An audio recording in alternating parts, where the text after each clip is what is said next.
All right. I am so excited. Thank you so much, Jeannie, for being here with me today.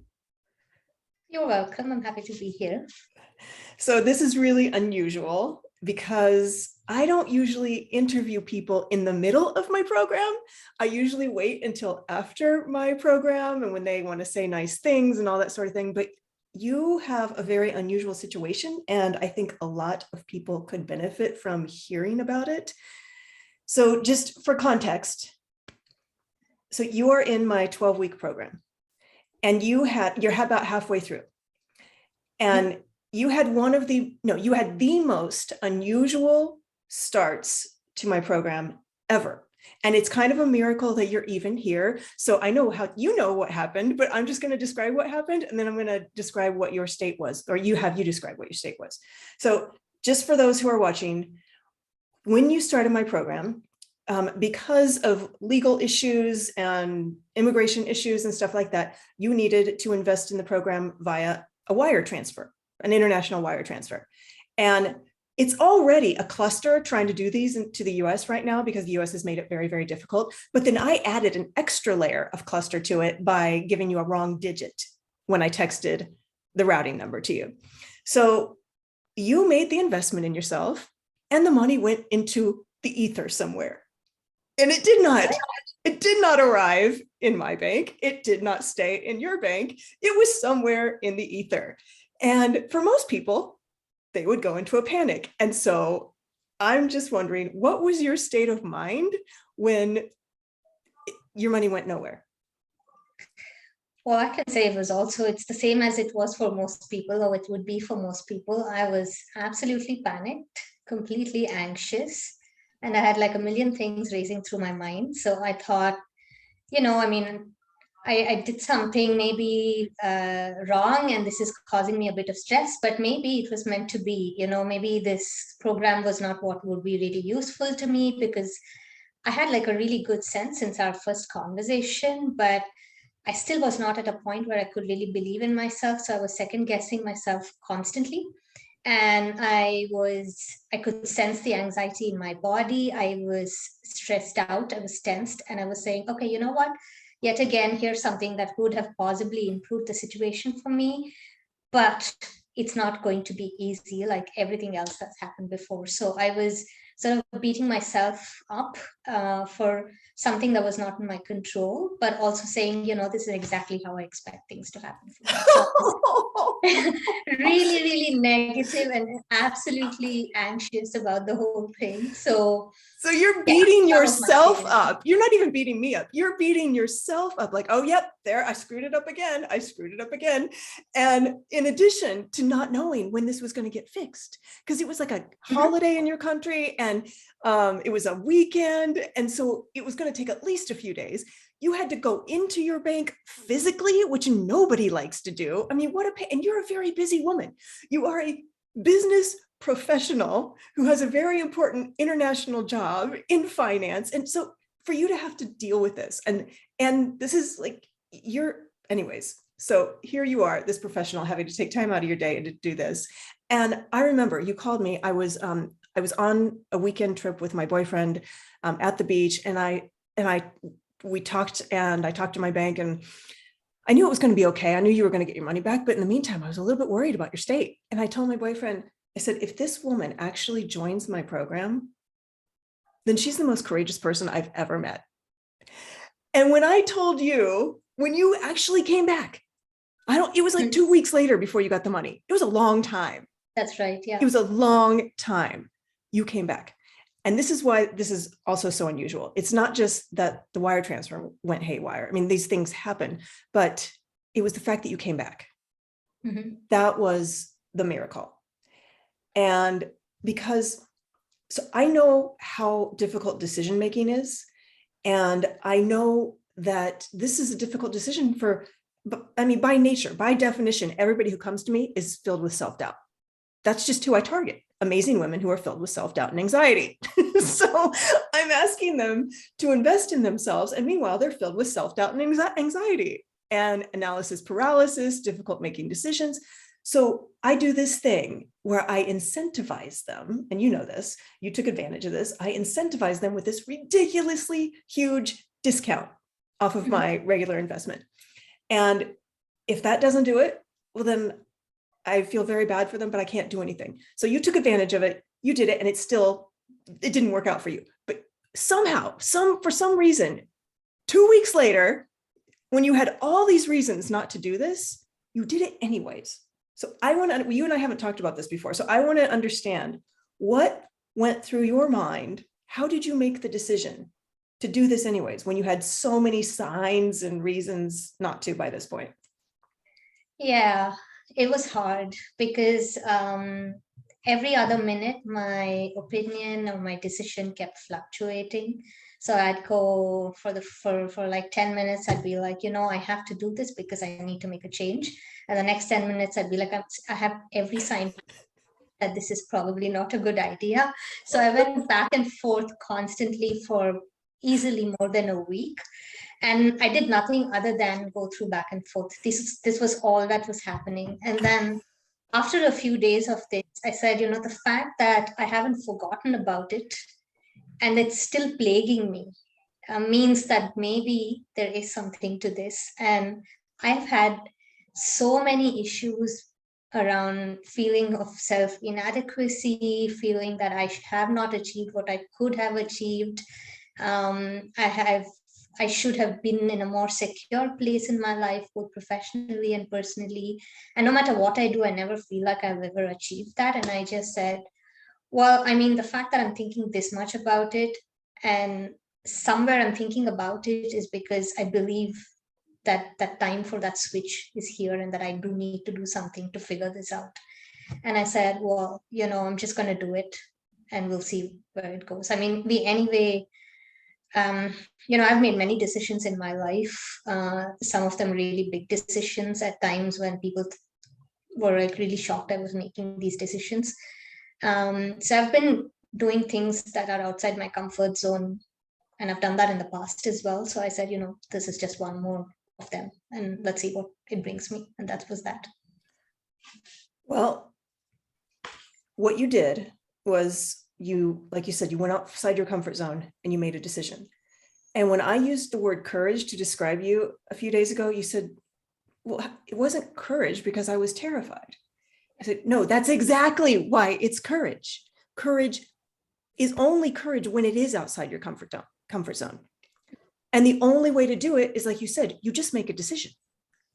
And sometimes I say, and then you go puke, because you're still afraid. You just made the decision and now you're on the other side of it. Mm-hmm. And decision means from the Latin, like cut away, to cut away all options but one. And that's what you did. And it wasn't comfortable. Mm-hmm. And they usually aren't comfortable. But then I think the thing that really makes you able to do this is somewhere down the line, you started making difficult decisions. And you saw that something on the other side of it was worth stepping out your comfort zone. And I'm guessing that not all of your decisions necessarily might have gone the way you wanted to. Yeah. But you had enough experience knowing that you only grow when you make a decision. Yeah. And so for you, that was worth the pain of deciding. That's right. And you still didn't intellectually know exactly what this program was. Yeah. Even after we started, it took me like maybe 10 days to really figure it out. After I do like first half of module 1 like 3 times. Module 1 is a life changer. I just talked to our friend the member from South Africa. She said, Denise, is it okay that I've been in module 1 for 5 weeks? And I said, yes, because if you master that, you can do anything. Because that's where we change you from the inside out. All that stuff that you were just describing goes away. So, I mean, it doesn't go away. We always have fear because that's the operating system our brains are built on. But now we can manage the fear. We can oh, I see you. Yeah, I see that for what it is. And boom, we switch back to a better frequency. And you know me and the emotional frequencies. I got it right here just in case we need it. This is David Hawkins' brilliant model about the emotional frequencies. And fear is all the way down here. in suffer. He literally calls this the suffering region. Mhm. Fear makes us suffer. And then we make decisions to not decide something, because that's a decision. That's decision for status quo. So basically, when people don't make scary decisions, they're deciding to choose suffering. Yeah. You're like, When yeah. you say this now, I'm like, okay, but at that point, I was just like, I don't know what this is going to bring for Right. me and what it's going to do to me, and I'm just going to run with it Yeah. because I just didn't want to be where I was. Yeah. And let's face it, while you were doing the module 1 stuff, you had some important stuff happen at work. Hmm. I mean, one of the biggest things was you got a new boss. Mhm. And I believe, anyways, I'll let you describe it, but who is not like you and doesn't look like you, let's put it that way. And then all the stuff that comes from that. And how is that person going to see me and all this? So while you were changing your state to one of true confidence, you were also getting influence strategies to go and even that. So you just tell me what has changed for you now. Both, you started to talk about personally, but both personally and professionally, what has changed from you on the inside and the outside? Yeah, so I mean, I think it's still an ongoing process. I feel I'm nowhere close to having learned what you have to offer. But I can see some real noticeable changes professionally. Let's say on the whole, both personally and professionally, I'm able to look at things more objectively. So I can actually, it's almost like I'm stepping aside from is outside of a situation and look at it objectively and figure out how I feel about it, and then make more informed decisions. Whether that's a decision that I'm going to sort of make right away or put it off, but I'm not doing it based on impulse and emotion. So I think that's both personally and professionally, it's affected me alike. Professionally, yes, I've had some changing circumstances. I have my work structure is really complex. I have multiple reporting structures, and I have a new boss who's coming in and only popped into the office one day, and I had like a really limited time to sort of have a conversation with him. But I wanted to, already at that stage. Put out there, what work styles work, what work approaches have worked well for us in the past, and actually sort of give him an objective view of what I think, based on from my experience, will be beneficial for us to do. And that is on the background that he has already received feedback from different people that may have been conflicting. So I was able to work through the steer model that's in one of the modules that you have. And I felt that working through it, putting it down on paper, helped me really think clearly and therefore articulate what I wanted to say in a neutral, non-threatening manner to someone who completely comes from a different background. And myself, I'm an immigrant and a new immigrant at that. And so I was able to really work through that conversation in a way that, even though the ultimate conversation with him was not like a super formal one where we had like our work process or plan in front of us, it was almost like we were having an informal conversation, but with a really well structured well structured agenda. And that, I think, was for me a huge plus. So that's one example of how it's, I was able to apply some of the things that I've learned. And I do feel that now when I look at a certain situation, I'm able to not personalize it and actually just analyze the facts and put myself in someone else's shoe. And it's a work in progress. It's not there fully yet, but I'm really happy that I'm able to do what I did. And this was one good example of it. Otherwise, I know that I would have panicked and I would have put too much pressure on myself, saying, I have this limited time, this first conversation with this person, and I need to make a good impression. I need to show them, what I know, how I work. And I realized by doing this, that's also something that will require time. I can only put in X number of things in one conversation. So I did not jam it up with like 100 things because it was all racing through my mind. So I think that was one of the achievements that I had.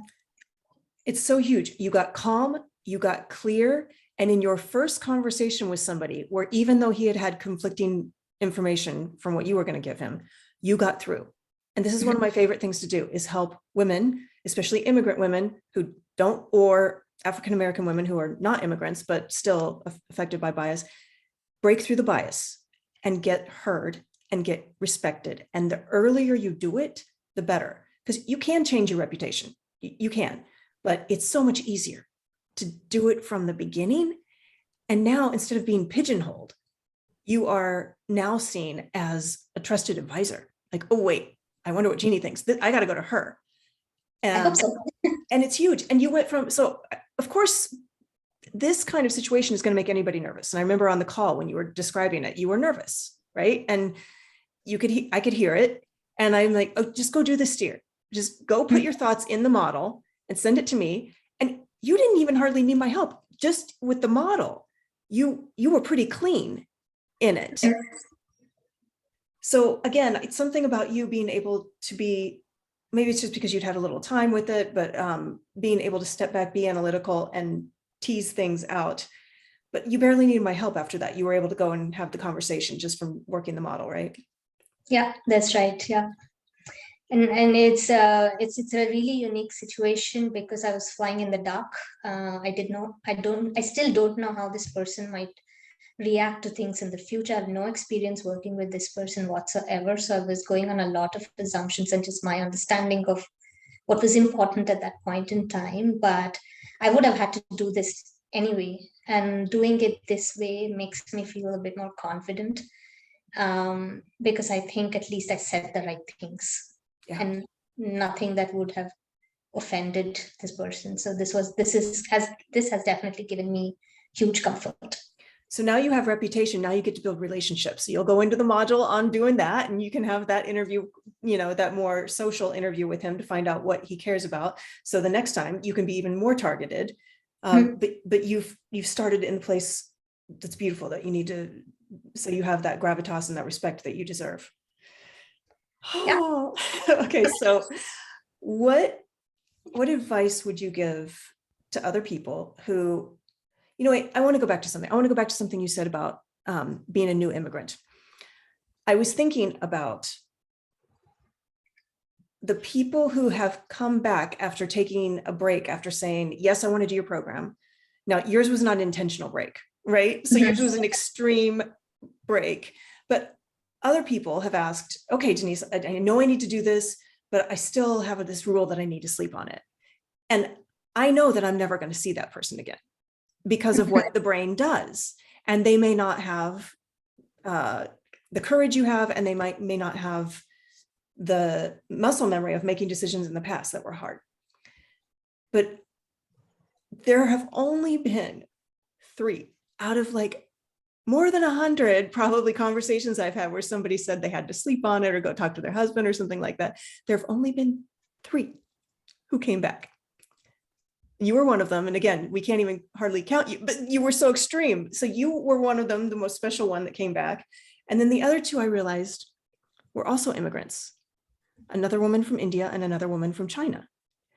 And I'm wondering, something you said about making brave decisions in the past, courageous decisions in the past, tough decisions in the past. You use the word tough, I think, or hard decisions. I'm using the word courageous. But I wonder if immigrants who have immigrated to a different country, left their families and all that, I wonder if for them, this is not that big of a deal compared to decisions they've made in the past. And if North American women haven't had to take risks like that. I don't know. This is a speculation. I don't know. What do you think?